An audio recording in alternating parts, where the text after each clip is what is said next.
No princípio, só havia trevas. Então Deus disse, faça-se a luz, e criou o diálogo. Depois disso, nada foi como antes. E hoje os diálogos são quase uma arte à parte dentro da literatura. O que é um bom diálogo? Um bom diálogo é aquele que quando você lê, você tem a sensação de que você já falou aquela frase. Então soa familiar, soa verossímil. O contrário não pode ser verdade também? O contrário não pode ser verdade. O contrário não pode ser verdade porque quando o diálogo espana, tem algo que afasta você do lugar. Se aquele diálogo é impossível, por exemplo, se você está retratando um mendigo, o mendigo não pode falar em corte epistemológico. A não ser que você explique que ele era um professor da USP que caiu na vida. Caso contrário, está errado, tem um diálogo errado aí. De maneira mais grosseira, é aquele famoso negócio, a trombadinha bate a carteira de um sujeito na Paulista, ele sai correndo atrás da trombadinha e grita, peguem-no. Isso não existe, pega ele. Pode ser o Pasquale, o assaltado, mas ele vai gritar, pega ele. Então tem coisas do diálogo que você só aprende ouvindo as pessoas falarem. Essa é a escola do diálogo. Para você, quem que são os bambambãs do diálogo? No Brasil, o Nelson Rodrigues é o primeiro deles. Eu acho que a capacidade do Nelson Rodrigues, que o Nelson Rodrigues que dizia que o problema do escritor brasileiro é que ele toma pouco cafezinho. Ou seja, significa que você não vai no bar, você tem que ouvir. Para escrever diálogo, você tem que ouvir as pessoas. Eu anoto coisas. Às vezes eu ouço uma expressão e eu tomo nota. Aquilo vai aparecer num texto, porque aquilo tem o poder de ser a fala natural das pessoas. Eu sempre digo, fazendo uma digressão aqui antes de falar dos grandes dialoguistas, eu sempre digo que um dos principais trabalhos que eu tenho é ouvir conversa alheia.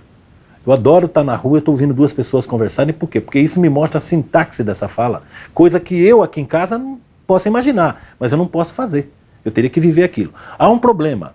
Eu morava num apartamento uma época e eu tentava conversar com o meu porteiro, para conversas normais. E eu percebia que o meu porteiro, quando ia conversar comigo, porque ele achava que eu era professor, ele tentava falar difícil, fora do registro dele. Então eu queria a naturalidade dele e eu não conseguia. Então o jeito para você conseguir isso é você ouvir as pessoas sem que as pessoas saibam que você está ouvindo. Eu sempre digo que a tecnologia, na verdade, ela me prejudicou. Porque antigamente você tinha linha cruzada em telefone. Eu pegava a linha cruzada e ficava ouvindo. Ficava ouvindo as conversas, não importa para mim. Eu já segui gente na rua para ouvir diálogo, para ouvir as pessoas conversando. Então, eu acho que assim, este é o laboratório da língua. E o Nelson Rodrigues estava certíssimo quando dizia que o escritor brasileiro toma muito pouco cafezinho. Ele não ouve as falas na rua. Ele quer criar na torre, no laboratório. Isso não existe. Dentro da literatura, o Brasil tem grandes dialoguistas. Você tem escritores que atribuem um valor ao diálogo. Eu acho que o caso mais... Você tem o Dalton Trevisan, você tem o próprio Rubem Fonseca, que tem diálogos incríveis. Agora, o grande dialoguista da literatura brasileira é o Luiz Vilela. É o mineiro Luiz Vilela. O Vilela tem uma capacidade de você estar lendo um diálogo dele e ter a sensação de que já ouviu aquela frase, ou já falou aquela frase, que te dá uma familiaridade com aquele texto, que é um dos valores do Vilela. Vilela tem casos de romance totalmente escrito em forma de diálogo. Não é novo, o Philip Roth faz isso também. Mas o Vilela tem essa capacidade de você ler e ter a impressão de que você já falou aquela frase. Então, em geral, o bom dialoguista não é o que fala bem, é o que escuta bem. Ele começa escutando bem. Um bom dialoguista, a primeira coisa que ele tem que fazer antes de falar, ele tem que ouvir. Eu acho que isso é fundamental. Uma vez eu peguei um ônibus para Passo Fundo lá com o Veríssimo, né? Sentei do lado, falei, vou ter uma conversa imensa e tal. Mas eu também não sou muito bom de falar, então a gente foi em silêncio até lá Passo Fundo.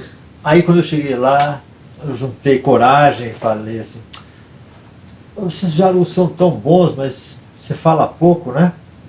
E ele falou, mas eu escuto muito. É isso. Essa é uma sabedoria espetacular. Eu acho que você tem que ouvir.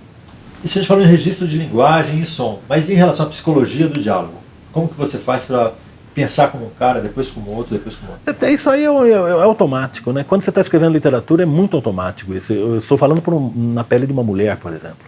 Eu não preciso ser mulher para falar, como não preciso ser um assassino para escrever sobre um assassinato. Mas tem umas coisas de sensibilidade que você vai e... Agora, naturalmente eu sei que tem dois personagens e tem aquela coisa, eles não podem falar igual, eles não são você. Que é aquela coisa que perguntam, quem é você no livro? Eu não sou ninguém no livro, ou sou todo mundo. Da mesma maneira o vilão, o mocinho, eu sou todos eles. Eu tenho que me colocar na pele deles para entender qual é a composição psicológica desse personagem e qual é a capacidade de enunciado que ele tem. Porque assim, não adianta, aquilo que eu digo, pegar um menino da favela e botar ele falando como se fosse Fora jogador de futebol, nada é fácil de imitar. Qual que é a diferença de escrever diálogo para livro e diálogo para TV e cinema? Primeiro que o diálogo para livro, no meu caso, eu escrevo sozinho, eu e os meus fantasmas. E o diálogo para cinema, geralmente tem alguém junto. Tem alguém que vai falar, opa, isso não pode, o cara não fala assim, ou fala assado. Tem um embate que eu não tenho na literatura. E na estrutura do diálogo, tem diferença? Tem, porque aquela história. Na literatura, também é uma coisa intuitiva, você lê um diálogo diferentemente do que você ouve um diálogo. Essa nuance é importante. Você lê esse diálogo na literatura com a imaginação. No cinema você vê o diálogo com a atenção. Essas são diferenças importantes. Porque você pode escrever certas coisas na literatura, em forma de diálogo, que não seriam faláveis. Depende da sua linguagem. Depende da sua capacidade de lidar com a linguagem. No cinema, não. No roteiro, não. No roteiro teria que ser um diálogo limpo. Por quê? Porque pressupõe também que é uma coisa coletiva. Não adianta você achar que o personagem fala daquela maneira se o ator não vai funcionar. Se o ator... Nós tivemos uma brincadeira num filme que nós fizemos diálogos maravilhosos e na hora H, a atriz que era linda, maravilhosa, ela tinha problema de dicção. Então aquilo foi tudo jogado fora. Foi um negócio que eu fiquei pensando uns anos. Falei, engraçado, a gente quebrou a cabeça para fazer esses diálogos, para deixá-los sem a malícia, coisa parecida, e na hora H alguém bobeou e a atriz tinha um problema, tinha a língua presa. Por que o Shakespeare soa tão nobre e o José de Alencar às vezes soa pomposo? Se os dois usam palavras difíceis e expressões truncadas. Eu preferia não comparar o Shakespeare ao José de Alencar, mas já que você fez isso, né, fez esse em desfavor do José de Alencar, aí é uma questão de escola também, né? Além da capacidade evidente de cada um, o José de Alencar escreveu num período onde a coisa era daquele jeito ali, aquele texto pesado, descritivo, exaustivo até. O Shakespeare é gênio, né? Shakespeare é um outro negócio. Shakespeare, toda a base da narrativa está lá, os diálogos. Por que você pega diálogos do Shakespeare e usa como epígrafe? Porque são coisas fabulosas, são sentenças, são grandes aforismos, digamos assim. Há uma capacidade criativa ali que é muito diferente do Zé de Alencar, guardadas as proporções e o respeito pelo Zé de Alencar, que foi importante à sua época.